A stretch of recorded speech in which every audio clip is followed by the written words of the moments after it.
Hey, what's up, y'all? It's your boy Jeremy from Randolph Running Club, back again with one more video. You know how we do it, just trying to make sure staying active out here and giving the people what they want. So we have not one but two reviews for you today. And after talking about the Nike React Miler, we're back again with the New Balance 890 version 8 right after this.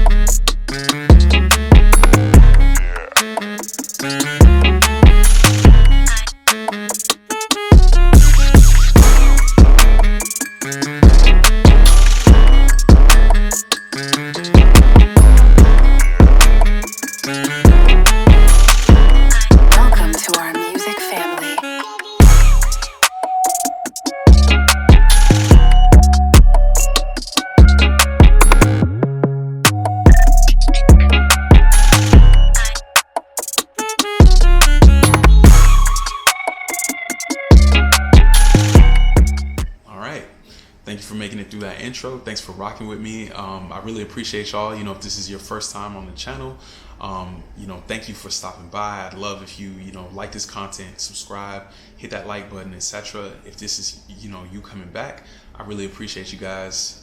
Definitely, it's been a crazy year, but it's just really nice to see the growth of the channel and see that people are connecting with the videos and I guess there's some method to the madness, right? It's just not some guy talking to the camera all the time alone or whatever.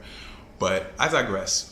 As you saw there from the little quick intro, that was a run that I did in the New Balance 890 version 8.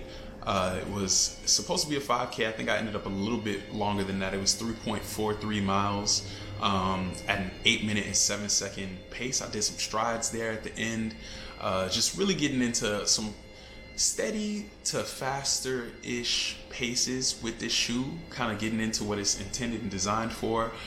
But if this is your first time watching a shoe review on my channel, the way that I like to do it is I talk about the technical specs of the shoe and just give you the breakdown on that. And then I break it down into 4 different components. I talk about, number 1, the comfort of the shoe. How does it feel? How's the ride? Number 2, I talk about the versatility. Is this a shoe that is kind of one-trick pony, or can it do different types of things and serve you for all types of workouts that you do? Number 3, I talk about the durability and kind of my predictions. Do I think the shoe is one that's going to last? And then, of course, we are always value sensitive, so we talk about the price. And last but not least, I get into, would I buy it again, and who do I think is the best shoe for it? So, without further ado, let's talk about the technical specs of the New Balance 890 version 8. All right. So, the weight of this shoe is coming in relatively light.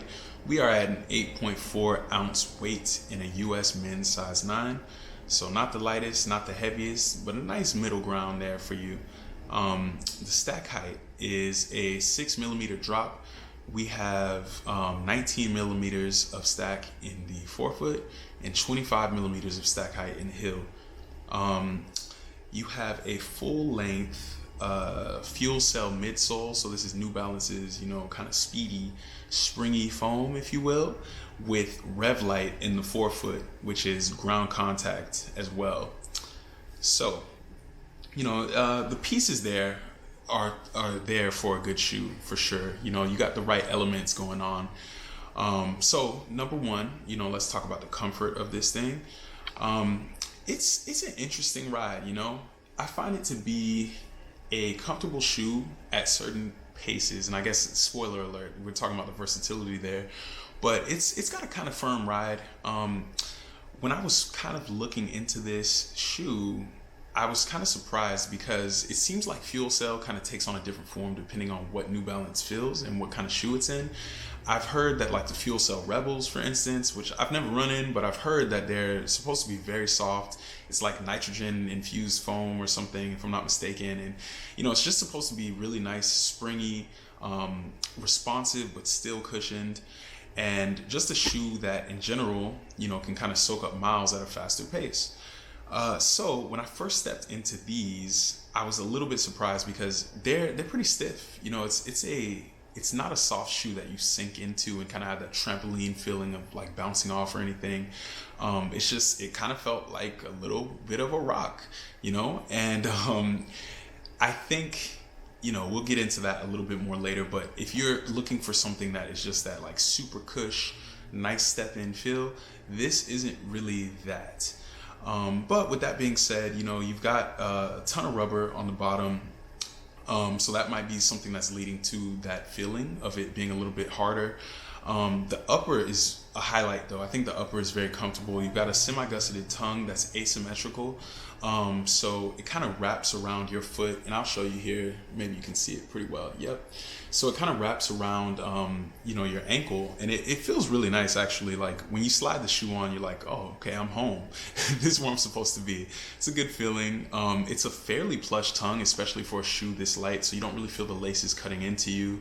And I like that they have this little flare at the end where your Achilles would be rubbing the shoe, so you're not feeling like any pressure on your Achilles, which is really, really nice. And on top of that, they even have like, I'm not sure what brands are calling this, but I know Hoka started doing this with the Clifton Edge and various other shoes, but the heel actually kind of juts out a little bit at the end, so I think you're getting a little bit of extra stability and support there for, if you're a heel striker. Like myself. But yeah, all in all, I think the upper is definitely a highlight of the shoe. It feels nice, it's plush.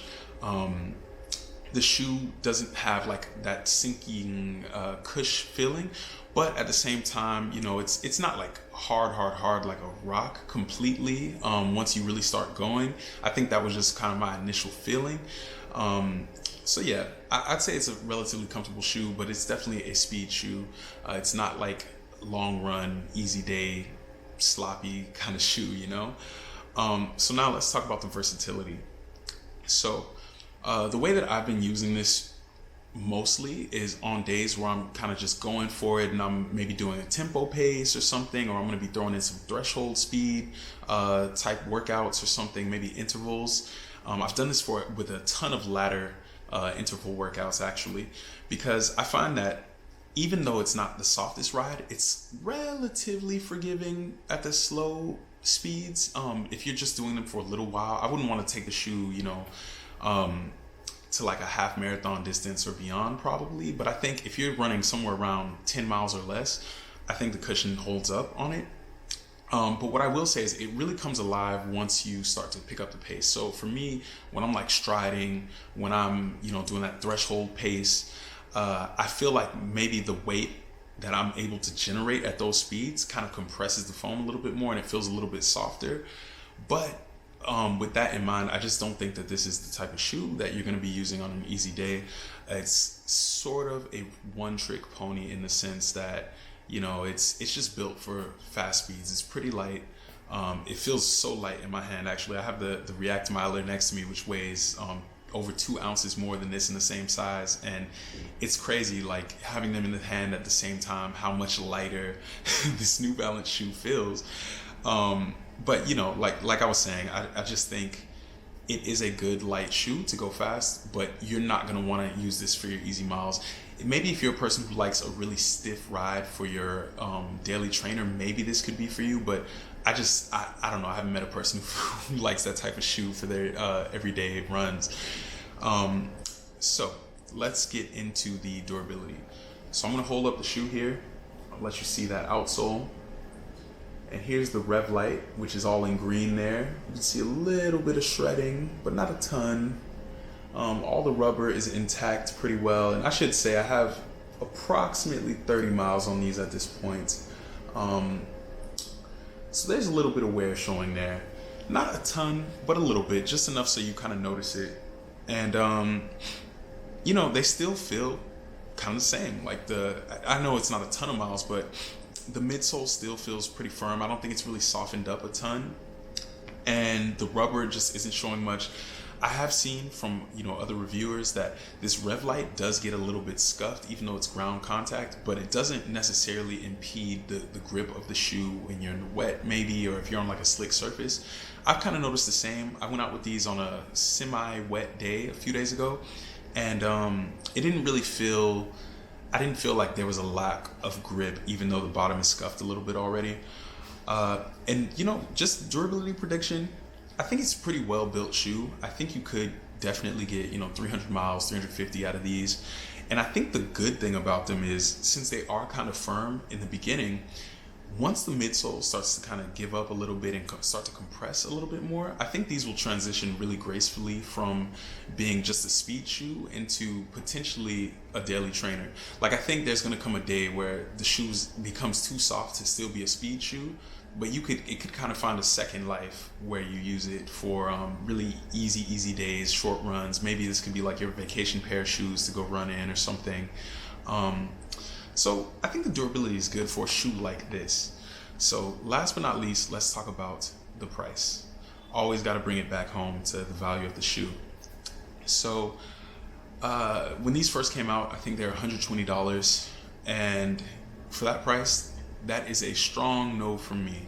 I think a shoe like this that you can really only use for one purpose, and it's just not soft enough to be your everyday shoe, because you might get injured, you know, if you're running in a really hard shoe like that, especially if you're a person who hasn't been running for a very long time.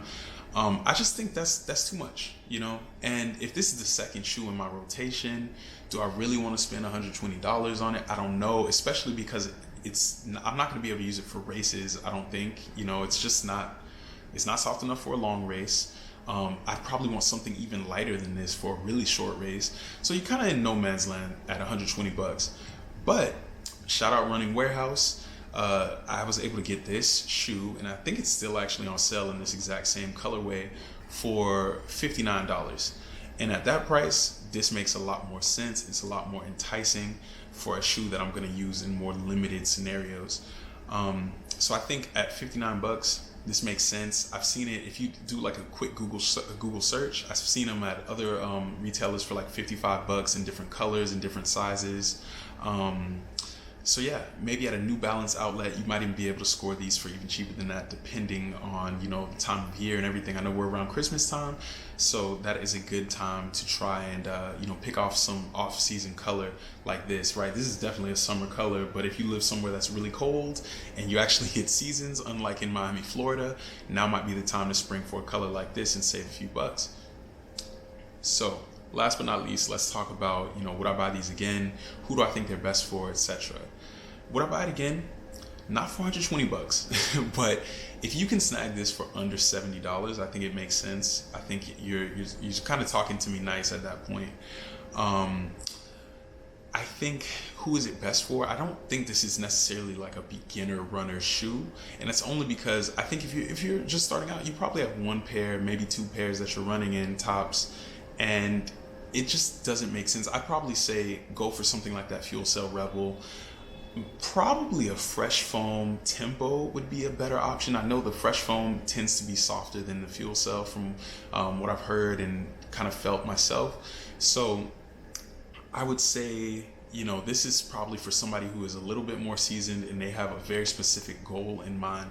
They want a shoe that they're just going to take out for tempo days, or they're going to do intervals in it or something. They're going to take it to the track.